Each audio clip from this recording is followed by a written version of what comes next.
자, 이론 36번째 시간입니다. 지난 시간에 전세권의 효력과 소멸을 봤죠. 전세권의 효력은 일단 뭐 타인의 부동산을 용도에 따라 사용식하는 게 기본이죠. 기본적인 효력이고요. 상린관계에 적용되고 물권적 조건 인정이 됩니다. 자, 전세권의 효력에서 기억할 게 몇 가지가 있었죠. 304조 1항. 타인 소유 토지 위 건물의 전세권을 설정했을 때 그 건물 전세권의 효력이 어디에도 미친다? 건물 소유를 위해서 땅에 대해서 갖고 있는 지상권 또는 임차권에도 미친다. 305조 법정사건, 토지와 건물의 소유자가 동일하고 건물의 전세권을 설정한 상태에서 토지만을 양도했을 때 건물 소유자인 전세권 설정자가 지상권을 취득한다. 이런 게 있었죠. 309조 전세권자가 현상유지 수선 의무가 있다. 306조 7조 8조 전세권 양도할 수 있고 담보 제공할 수 있고 목적물 임대 전전세 할 수 있다. 전세권 양수인은 전세권자로서의 권리와 의무가 그대로 승계된다. 308조 전전세 또는 임대하지 않았더라면 면할 수 있었던 불가항력적 손해에 대해서도 책임져라. 그 다음에 전전세가 뭐냐? 새로운 전세권이다. 그래서 전전세권은 물권이기 때문에 전전세권 설정 계약과 전전세금의 지급과 부기 등기에 의한 전전세권 등기가 필요하고, 전전세 기간은 원전세 기간을 초과할 수가 없고, 전전세금은 원전세금을 초과할 수가 없으며, 전전세권자가 목적물을 경매하려면 전전세금의 반환만 지체되어서는 안 되고 원전세금의 반환까지 지체되어야 한다. 이런 것들이 있었죠. 그 다음에 전세금 증감 청구가 있었고, 일방적 증액은 제한이 있었죠. 20분의 1 초과하지 못한다. 1년 내는 안 된다. 전세권의 목적물의 소유자가 바뀌면 신소유자가 설정자의 지위 및 전세금 반환 의무를 그대로 승계한다. 이런 것들이 전세권의 효력에서 기본적으로 알아두셔야 되는 거죠. 전세권 소멸 사유 중에 311조 소멸 청구가 있었죠. 용도에 따라 사용식하지 않으면 전세권 소멸을 청구할 수 있었고, 기간을 정하지 않았을 때 전세권 소멸 통고해서 소멸하는 경우가 있었고, 목적물이 멸실된 경우는 나누자 그랬죠. 불가항력적 멸실이냐, 전세권자의 귀책사유에 의한 멸실이냐, 그 다음 전부 멸실이냐, 일부 멸실이냐. 자, 여기서 조심해야 될 게 일부 멸실입니다. 불가항력적 일부 멸실, 전세권 일부 소멸, 전세금 감액 반환 이렇게 되겠죠. 반면에 전세권자의 귀책사유에 의한 일부 멸실의 경우에는 전세권은 소멸하지 않고 전세금 일부 감액 반환하지 않는다. 이런 것들을 목적물의 멸실에서 기억하시면 되고, 동생관계가 있었죠. 전세권 설정자의 전세금 반환과 전세권자의 목적물 인도 및 말소 서류 교부가 동생관계였었고, 일부 전세권자는 전부를 경매 신청할 수 없다라는 거. 그다음에 전세권자가 유익비 상환 청구는 할 수 있지만 필요비 상환 청구는 안 된다라는 거. 죄송합니다. 전세권자가 목적물을 원상에 회복해서 반환해야 되고, 이 원상 회복의 핵심이 부속물 수거인데, 이때 부속물에 대해서 설정자가 팔아라 청구할 수 있고, 전세권자도 예외적으로 두 가지 경우에 설정자 동의받아 부속했거나 설정자로부터 매수한 경우, 이때 전세권자도 사라 청구할 수 있었죠. 마지막이 뭐였어요? 토지 전세권자에게 우리 대법원이 지상물 매수 청구를 인정하고 있다라는 거. 이번 시간에는 담보물권 할 겁니다. 일단 담보가 무슨 뜻이냐? 채권 우선 변제 확보를 담보라고 합니다. 채권자들은 평등하다 그랬죠. 내가 먼저 빌려줬다 해서, 내가 더 많이 빌려줬다 해서 변제기가 같을 때 나한테 먼저 변제해라. 이런 우선 변제권은 없다 그랬습니다. 그래서 채무자 입장에서는요, 변제기가 동일한 채권이 여러 개가 있을 때, 채무가 여러 개 있을 때 변제기가 된 경우 마음 내키는 대로 갚으면 되는 거예요. 갑이 을에게 100만 원, 병에게 200만 원 빌렸다. 돈 갚 날짜가 같다. 그럼 갑은 을에게 먼저 갚아도 되고요, 병에게 먼저 갚아도 되는 거예요. 따라서 채권자들은 평등하기 때문에 채권자 중에 저 채권자보다 내가 먼저 받고 싶은 사람이 법적으로 있겠지. 그 수단이 담보라는 거예요. 인적 담보가 있고 물적 담보가 있는데, 인적 담보는 보증 생각하시면 되고요. 보증인. 그 보증인이 인적 담보라고 생각하시면 돼요. 물적 담보가 바로 담보물권입니다. 즉 채무자 등이 채권자에게 담보물을 제공하고, 나중에 그 채권자는 담보물을 경매해서 그 경매 대가로부터 다른 채권자보다 먼저 배당을 받게 됩니다. 이게 담보물권이다 라고 생각하시면 돼요. 이 담보물권이 민법에 규정되어 있는 전형 담보물권이라는 게 있고요. 가등기 담보 등에 관한 법률에 규정이 되어 있는 비전형 담보물권이 있습니다. 전형 담보물권은 민법에 있다고 그랬죠. 3개가 있어요. 유치권, 질권, 저당권. 비전형 담보물권은 나중에 가등기 담보 등에 관한 법률에서 볼 건데요. 여기도 3개가 있어요. 가등기 담보권, 양도 담보권, 매도 담보권. 자, 어쨌든 전형 담보물권은 민법에서 볼 거고 비전형 담보물권은 특별법에서 볼 건데, 전형 담보물권이든 비전형 담보물권이든 이 담보물권은 채권 우선 변제를 받기 위해서 존재하죠. 그래서 갑소유 땅에 을이 저당권이라는 걸 만약에 갖고 있더라. 물론 을은 갑에 대해서 채권을 갖고 있겠지. 이때 이 저당권이라는 담보물권은 이 채권을 위해서 존재하는 거예요. 따라서 이 두 놈은 뗄래야 뗄 수가 없고요. 이 채권을 일반 채권과 구별해서 피담보 채권이라고 부릅니다. 피담보 채권이란 저당권과 같은 담보물권에 의하여 우선 변제가 확보가 되어 있는 채권, 이거를 피담보 채권이라고 부르게 되는 거예요. 그래서 이 피담보 채권과 담보물권은 뗄래야 뗄 수 없는 관계가 성립하게 되는데, 그거를 담보물권이 공통적으로 가지고 있다 해서 통유성이라고 부릅니다. 담보물권이 공통적으로 가지고 있다 해서 담보물권의 통유성이라고 부르는데 4가지가 있어요. 그 중에 부종성, 수반성, 불가분성은 우리 지역권에서도 봤잖아요. 그거하고 조금 개념이 다르다라고 생각하시면 됩니다. 먼저 부종성은요, 간단하게 채권이 소멸하면 담보물권도 소멸합니다.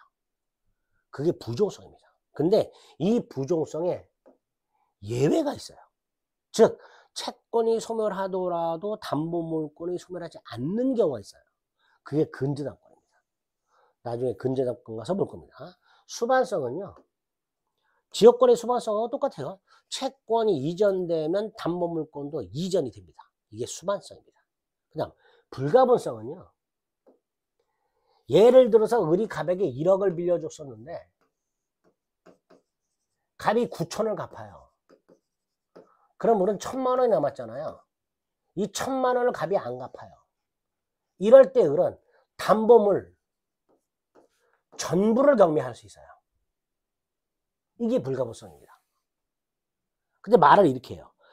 을은 채권을 일부를 변제받았다 하더라도 전부를 변제받을 때까지 목적물 전부의 담보물권을 행사할 수 있다. 이게 불가분성이다 라고 생각하시면 됩니다. 마지막이 물상대의성인데요. 이건 저당권 가서 자세히 볼 건데 간단하게 이런 거예요. 갑소유 땅에 을이 저당권을 갖고 있고요. 갑에게 1억 채권을 갖고 있는 상태에서 을은 당연히 갑이 돈을 갚지 않으면 저당권에 기초해서 땅을 경매 넣어가지고 1억을 회수할 생각을 하겠죠. 근데 이 상태에서 땅이 만약에 수용이 되어 버리면 저당권자는 더 이상 이 땅을 경매해서는 1억을 회수할 수가 없고, 갑이 국가로부터 받게 되는 보상금이 있을 거 아닙니까? 이 보상금을 가치 변형물 이렇게 불러요. 토지의 가치가 담보물의 가치가 돈으로 변형되어서 남았다라는 뜻이에요. 저당권자는 이렇게 가치 변형물로부터 우선 변제를 받게 됩니다. 이거를 물상대위라고 해요. 근데 나중에 보시겠지만 유치권은요, 우선 변제권이라는 게 없어요. 담보물권 중에 독특하게도 우선 변제권이라는 게 없습니다. 그러니까 가치 변형물로도 우선 변제를 받을 수가 없겠지. 그래서 유치권은 담보물권의 통일성 중에서 물상대의성이 없다, 이렇게 말을 합니다. 자, 이렇게 담보물권의 통일성 4가지를 개념을 정확하게 숙지한 상태에서 유치권을 살펴보겠습니다. 유치권 중요합니다. 자, 여기서 유치라는 말은 어떤 물건을 점유하면서 플러스 반환을 거절하는 것을 유치라고 합니다. 물론 이게 당연히 정당해야 되겠죠. 그래서 권이 되는 겁니다. 권리. 점유하면서 반환을 거절하는 권리를 유치권이라고 합니다.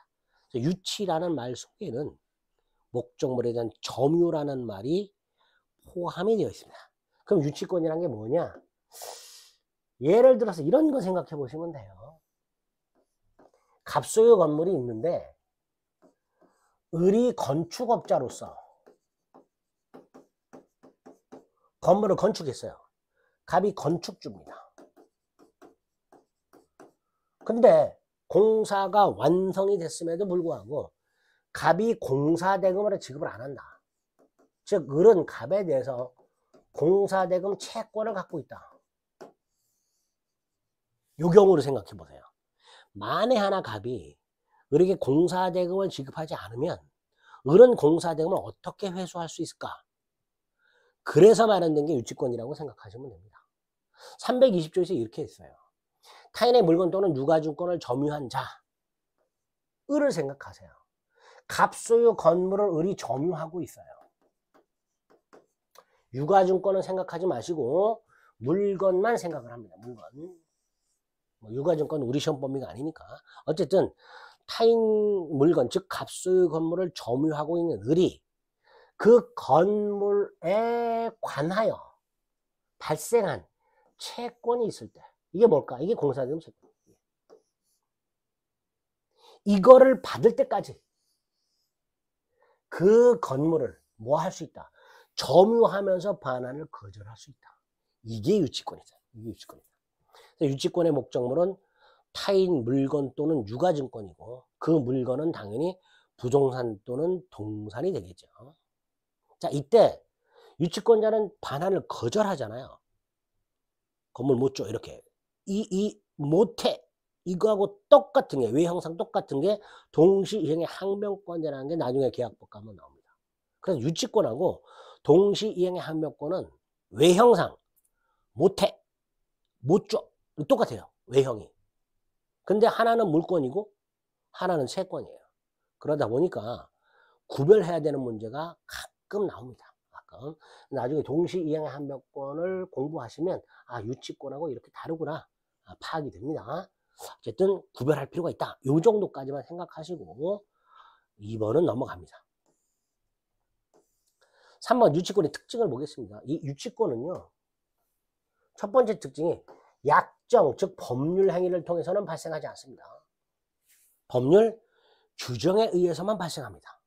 그래서 유치권은 법정 담보물권입니다. 반면에 저당권이나 질권은요. 주로 약정을 통해서 발생합니다. 99% 약정을 통해서 발생합니다. 이 법정 담보물권이라는 것으로부터 우리 시험뿐만 아니지만 질권하고 구별하시면 돼요. 질권은 전당포 주인이 전당 목적물에 대해서 갖는 권리가 있죠. 자, 전당포 주인을 생각하면요. 전당포 주인은 돈을 갚을 때까지 목적물의 반환을 거절하잖아요. 이게 질권이에요. 그러니까 유치권자든 전당포 주인 질권자든 돈을 돌려받을 때까지 반환을 거절한다는 공통점이 있지만 유치권은 법정 담보물권이고 전당포는 어때요? 물건 맡기고 돈을 빌리잖아. 계약이야, 계약. 질권은 주로 약정을 통해서 생기게 됩니다. 그런 차이가 일단 있다. 이렇게 생각하시면 되는데 어쨌든 유치권은 법정 담보물권입니다. 그리고 법정자가 들어가는 것들은 대부분이 강행 규정이에요. 우리 지난 시간인가요? 건물 전세권의 법정갱신 같은 것들, 법정 지상권 같은 것들, 305조나 366조 이런 것들이 보통 강행 규정입니다. 하지만 유치권은 법정 담보물권임에도 불구하고 당사자가 그 성립을 배제하는 특약을 할 수 있다는 거. 요게 시험점에 간간히 나옵니다. 법정 담보물권임에도 불구하고 유치권 성립을 배제하는 특약을 할 수 있다. 그 다음 유치권이란 말 속에 점유가 들어있다고 그랬죠. 그러니까 그 점유를 상실한다는 건 유치권을 상실한다는 거예요. 그 다음 유치권은 추구표가 없다 그럽니다. 추구표라는 건 뭐냐. 예를 들어서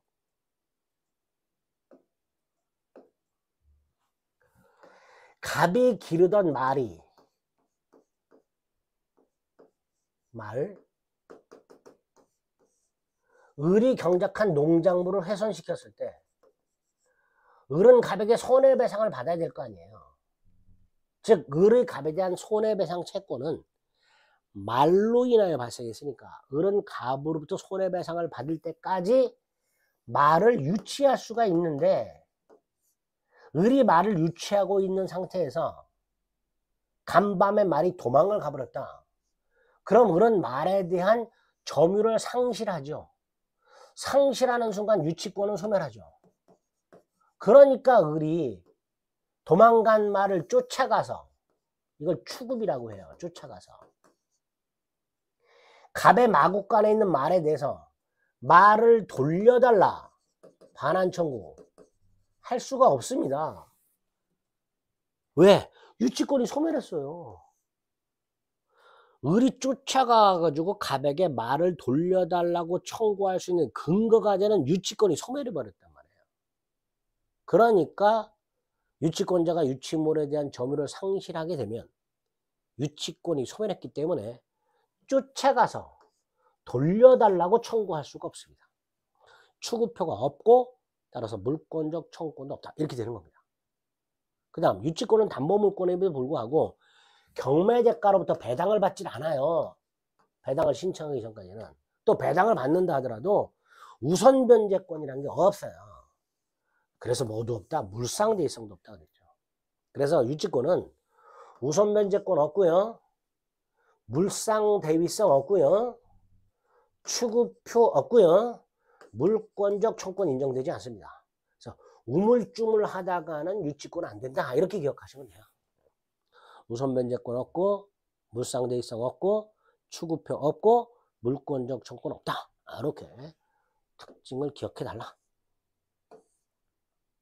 부동산 유치권, 동산 유치권 다 인정이 되고요. 부동산 유치권도 당연히 등기 따위를 요하지 않습니다. 유치권은 불가분성과 당연히 수반성까지 전부 인정이 될 텐데요.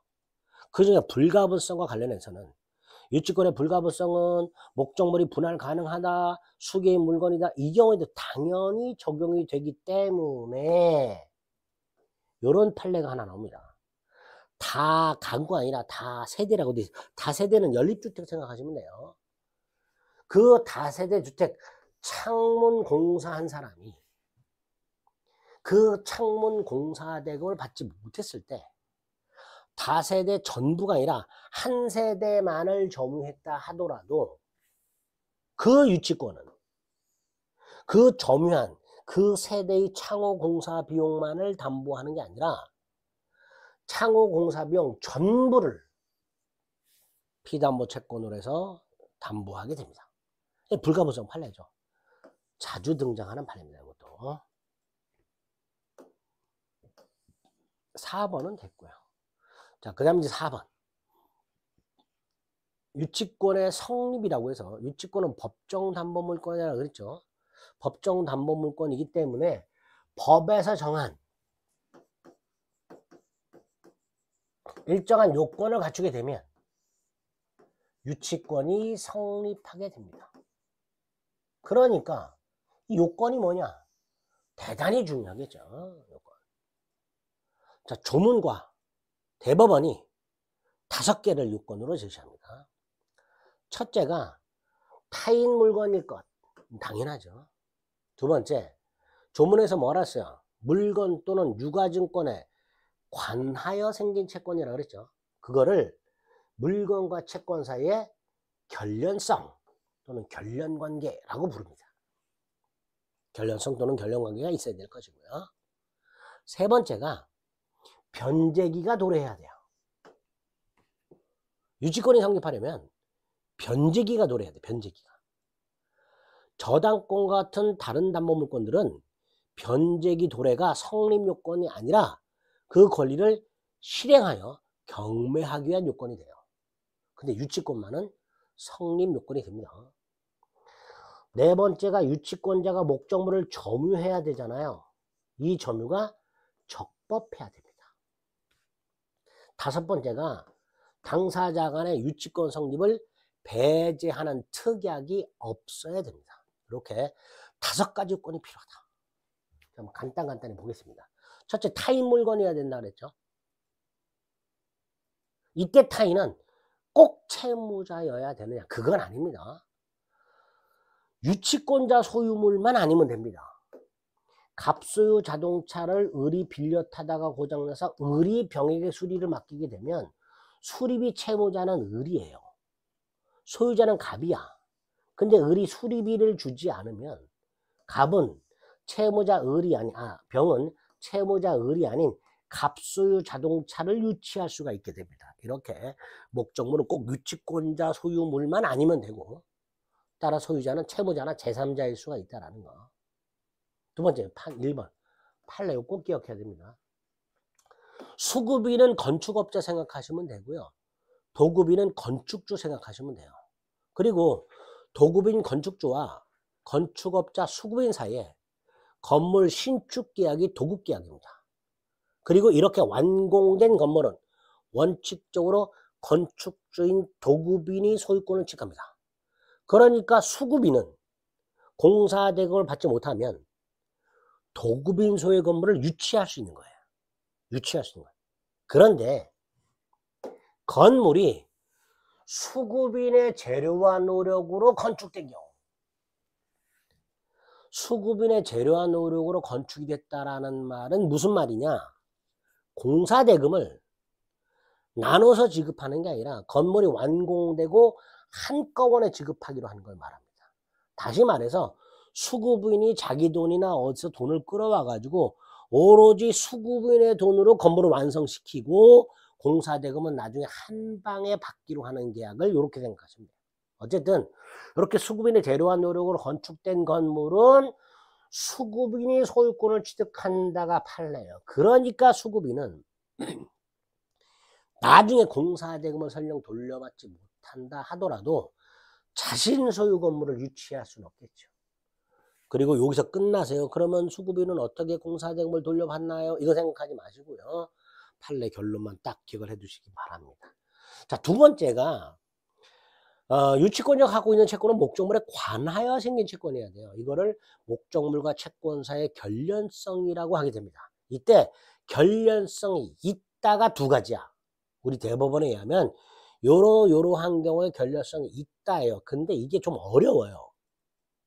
두 가지 중에 첫 번째 건 쉬워요. 첫 번째 거는요, 채권이 목적물 때문에 생긴 거예요. 그게 첫 번째 결련성이야. 대표적인 게 공사대금, 목적물에 지출한 필요비, 유익비 같은 것들, 수리비 같은 것들, 자동차, 또 아까 말이 농작물로 훼손했을 때 손해배상 같은 것, 이런 것들이 대표적인 결련성이에요. 그런데 두 번째 결련성이 이해하기가 어려워요. 다행스럽게 우리 대법원은, 우리 문제는 결련성이 어떤 의미인지를 물어보지 않습니다. 그럼 뭘 물어보냐 하면, 대법원 판례 할 때 결련성이 있어서 유치권이 인정되는 것과 결련성이 없어서 유치권이 인정되지 않는 거, 이거 구별하는가만 물어봐요. 구별하는 것만. 그래서 두 번째 요건에서는 뭐 이런 거 쭉 읽어볼 필요가 없고요. 요것만 기억하자. 결련성이 부정되는 거, 그래서 유치권이 인정 안 되는 거, 이것만 키워드로 암기해달라.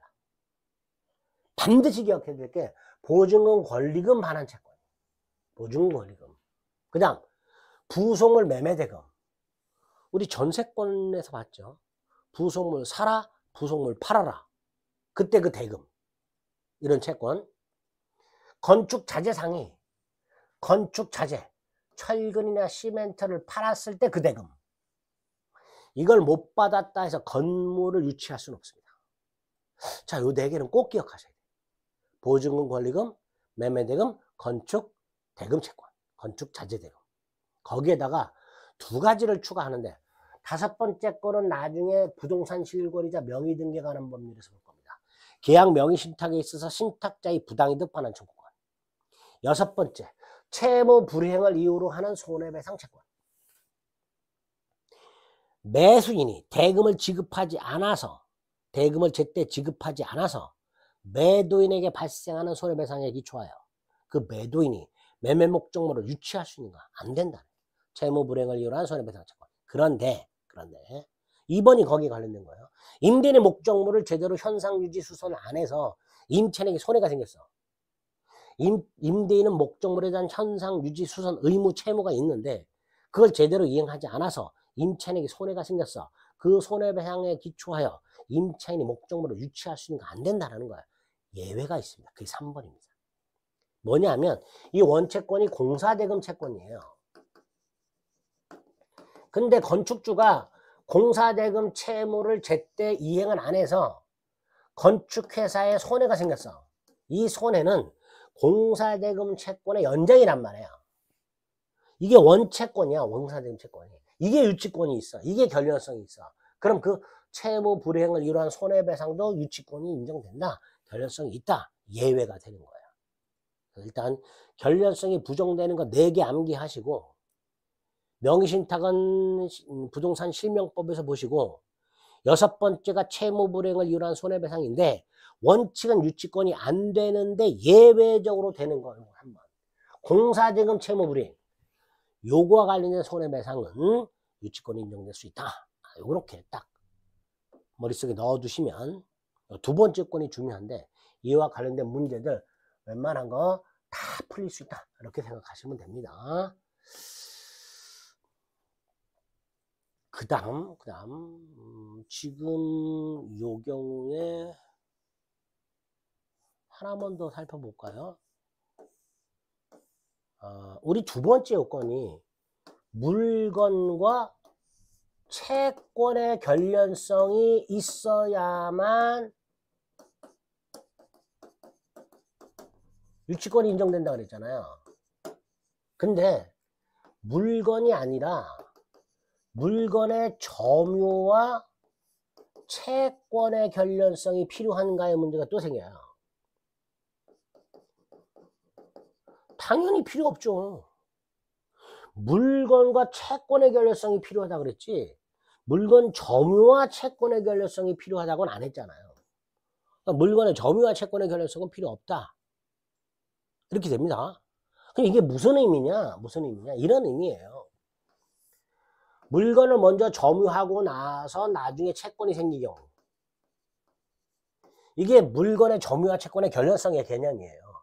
물건의 점유와 채권의 결련성이란 물건을 먼저 점유하고 나서 채권이 생길 것. 이게 물건의 점유와 채권의 결련성인데 그게 필요가 없다 그랬으니까 채권이 먼저 생기고 나중에 물건을 점유하더라도 유치권은 인정된다라는 뜻입니다.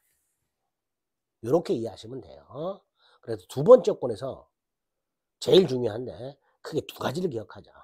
결련성이 부정되는 거 암기하시고 2번째 물건과 채권과의 결련성은 필요하지만 물건의 점유와 채권과의 결련성은 필요가 없기 때문에 점유 후 채권이 생긴 경우뿐만 아니라 채권이 먼저 생기고 점유한 경우에도 유치권이 인정될 수 있다. 2번째 건에서는 그걸 기억하시면 됩니다. 2번째 건이 제일 중요합니다. 자, 요건 이제 3개 남았습니다. 그 요건 남은 3가지는 시간을 달리해서 다음 시간 유치권의 효력과 같이 묶어서 살펴보도록 하겠습니다.